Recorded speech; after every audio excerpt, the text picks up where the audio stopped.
Your talent. If you prepare the right, again, people, people, people. If you prepare your people, if you inject the right mindset, the story is about processes, capabilities, but mindset as well, the people. That's the transformation that you need to constantly reinvent. If you're saying we don't innovate, 12 years ago, I was sitting in panels and conferences and all talking, the next big thing is going to be M-payment, mobile payment. We still go to panels. The next big thing is going to be mobile payment. And probably it's happening. In Kenya, M-Pesa is unbelievable. Yeah. But was it an innovation of technology? No. It's a process-based thing. And, it's a business yes, model. Business model. During that time, since the years 2000 until now, an innovation, and I call it by serendipity, by accident, happened. Social networking, Facebook, changed the face and will continue to change a lot of what we will do. That's innovation. Innovation is not anymore the technology, R&D, process designed or exploration design innovation. Innovation is now in business models that are using this empowerment that the digital space is offering to do things completely different. Mike Bloomberg, I work for Bloomberg, and he was asked this question a couple of years ago. He said, who do you consider yourself as the biggest threat? And they named a few large players like Reuters and Pearson Group and so on. He said, no, I'm not worried about them. They're the big gorillas. I'm worried about a little Mike Bloomberg sitting in a garage coming from somewhere and completely disintermediating what we do. That's the key threat. Is that what a lot of some and of course, what he did with the New York City project. Yes. They went to Cornell University. They are doing beautiful things, and they are creating a kind of, because they say New York needs to have, out of his love of New York, needs to, brilliant thing. They are having land that is given, and they are bringing, and Cornell University is there. I was talking with Sumitra Dutta, who used to be at INSEAD, who wrote this book, Throwing Sheep in the Boardroom. And one day I bought 10 copies of this, and I distributed this to each of my board members, because it was just saying, and I think you need to, you have to explain how the social media is going to transform things. You have to be aware of it, otherwise you will just discover it when it's too late, and that you will see that this is the tsunami that will change everything around you. So I was talking with Sumitra, who's now in Cornell University, and you say how we can have R&D. We can link to these. I opened channels with the MIT Media Lab. Yes. Joy Icho was there, and we were having, and I think this is how we can, we do not need to have a technology, we don't need to be on the technology of handsets. I understand. There are people. Yeah.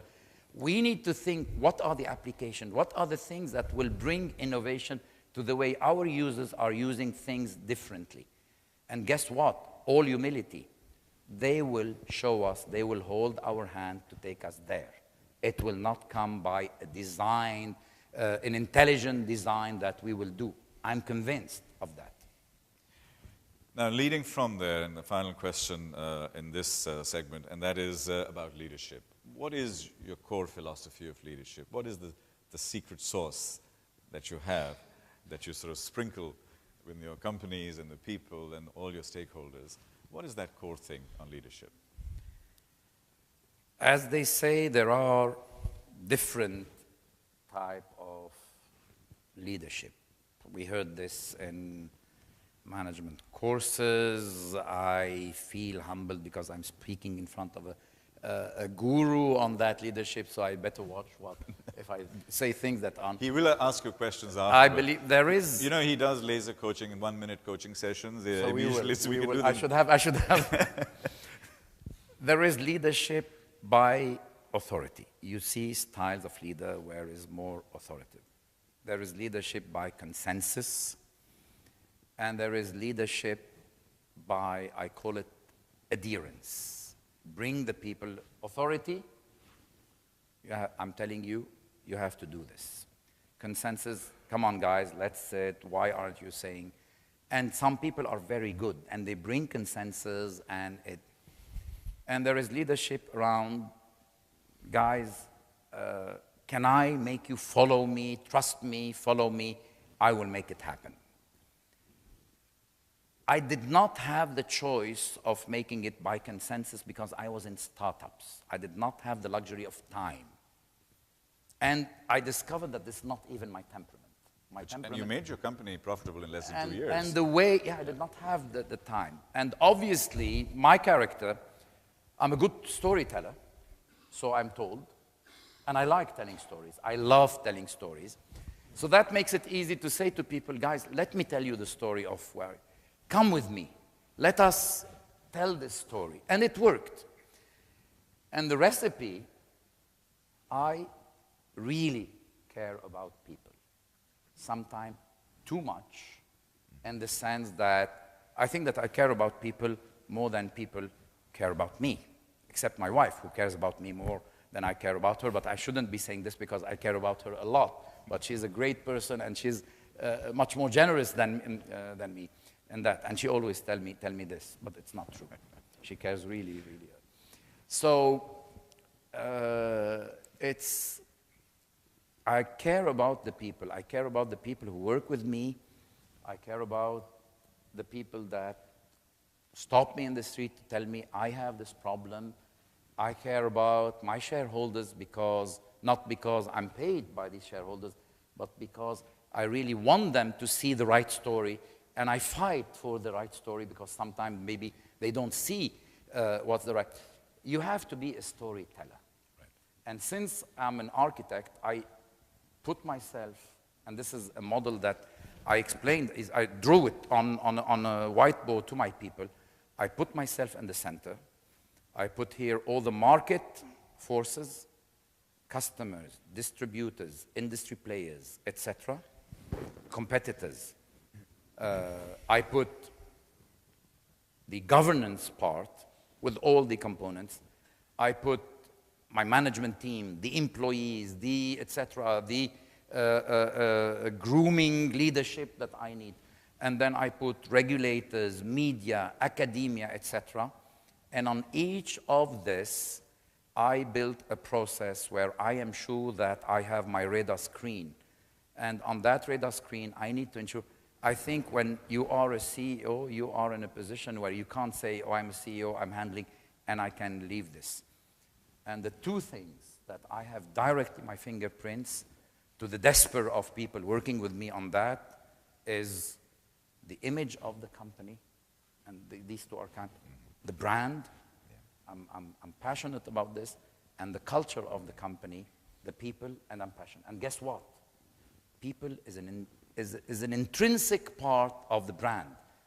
People imagine that the brand is a campaign or a logo or colors, yeah, or a jingle or a slogan. Yeah. Brand is everything this company breathes. When one of my employees is talking about certain things and vision with his friends, that's as well the brand. You work for Do, this is the way that's it, the entire mindset that we have. Brilliant. We'll talk about, we have some time for Q&A in a few seconds. The last phase, which resonates very much with me, you have now reached your pinnacle, but you are at a very interesting inflection point. You could go much, much further. Let me ask you a tough question. God forbid, and this is just theoretical, you only had 6 months more to live. How would you change your life? What would you say to us that what would you like to do? Oh, I would like to spend all the time I can with my family. Mm-hmm. That would be something that... Nothing else. If you have this, I would like to spend as much... I'm privileged because my parents are still living there in Lebanon. And since I have a life rooted in 4 cities. Beirut, where I started, Paris, and I have my elder kids there, they lived there, etc. Cairo, my wife is Egyptian, I lived there, I have still my house, etc. And Dubai, where I hope that I will have, as many years as possible, because I believe that we're really privileged in being in this spot. So I would figure out how to take the most of all these things and this journey with my family, with my parents, because imagine, but I wish that my parents would never have to go through this thing. That's true. Now, you said yourself, by your own admission, that you're a great storyteller, and we can all bear witness to that today. If you wrote a book today, what would be the title of the book? What would be the story about? Actually, I'm starting this. I don't know when this will be finished. I hope that this will be finished. And I have the title. Okay, so you obviously won't share it with us, but... I can share it. Yeah, Tribes in the Fog of Dawn. New tribes